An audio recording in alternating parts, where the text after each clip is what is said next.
How to add a background image to a PowerPoint slide. If you're looking to make your PowerPoint presentations pop, today's tutorial is just for you. I'll show you how to add a beautiful background image to any slide in PowerPoint. First up, let's open up PowerPoint. If you don't have it open yet, go ahead and open it now.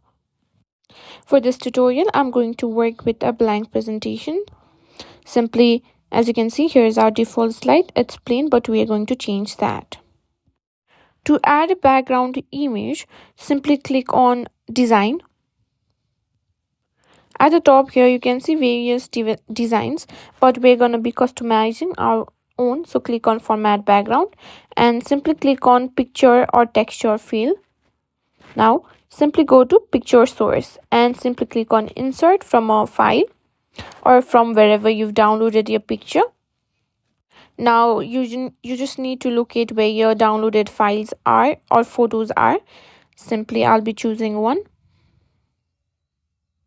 and as you can see, a picture has been set as my background image. You can also choose gradient fill, solid fill, and other options as well. And that's it. That's how you simply add a background picture in PowerPoint.